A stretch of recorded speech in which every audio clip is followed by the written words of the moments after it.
What is up, disc golfers? It is your boy Iceberg. Here today, I was just looking through some like Paul McBeth versus Ken Climo stuff, and I was just sort of poking through and doing some investigating, looking up some disc golf history, trying to brush up on some things, and I was looking at Climo's 1994 season, and I noticed a couple of different things.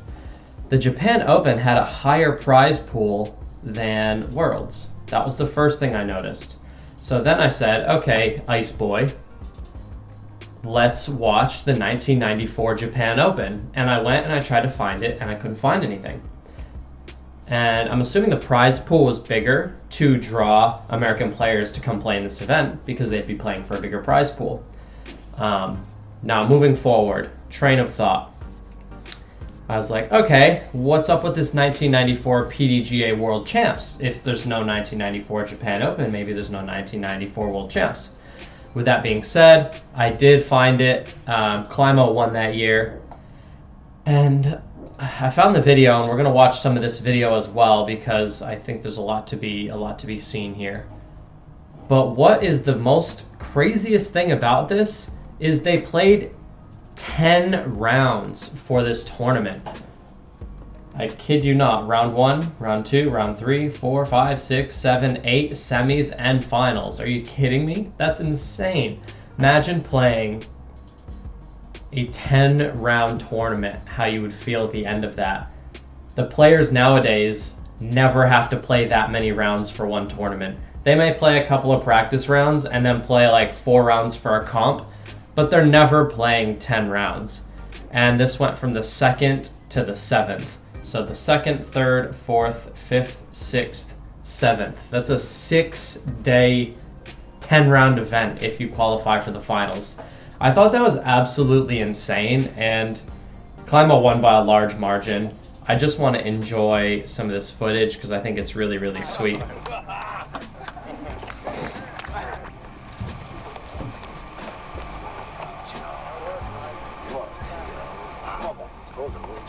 The guy says, come on back. That sucker was gone. That was a 120-gram DX Leopard on Anheuser. Good lefty hole, though. Nice, Joey. Big Annie. Oh. That's disgusting. That looks like an intentional roller. That's still going. She's gone.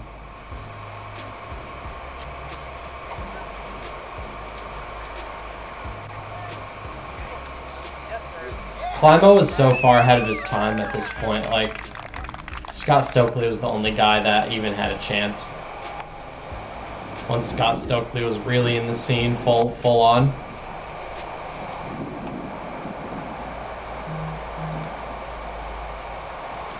One dude's a savage for breaking out the 360 as well. I like how the form is largely the same as well. Like, I feel like the form being largely the same shows how little the game has changed, and a lot of the changes have just been tightening up a couple of different things, like having a proper box when you're throwing, having a little bit better footwork. And back at this point in time, there wasn't enough people playing, so you could kind of get away with being a bit worse. And obviously the players are better now, but the game is largely played the same way. The only other major difference is that people are throwing more sidearms. But the backhand game is mostly the same as far as rollers and air shots go. They're also throwing a lot flippier discs.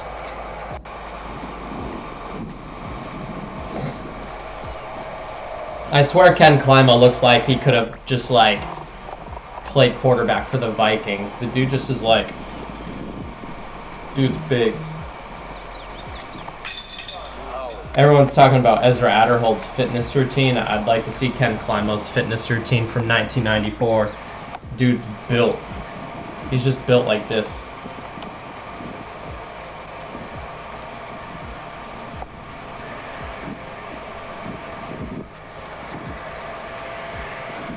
And there's a slight difference in camera quality if you look from now to Jomez. You'll see a few more pixels there, but the footage is pretty much the same as well.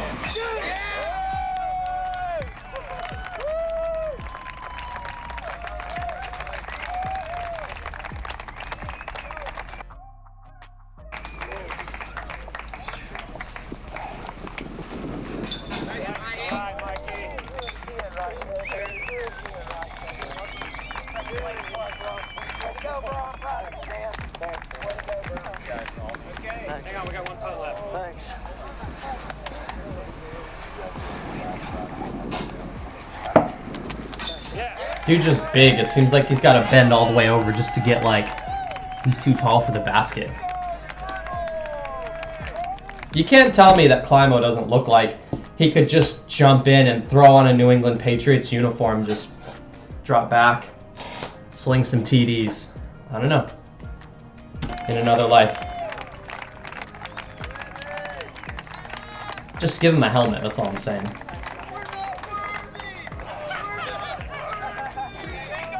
They're not worthy. And dude came up, like Climo hadn't even putted yet, but Climo's up by like 20 strokes, so he could have 15 putted that and still won. That's why he came up so prematurely before Climo had even put. Because Climo had like a tester coming back to like finish it out.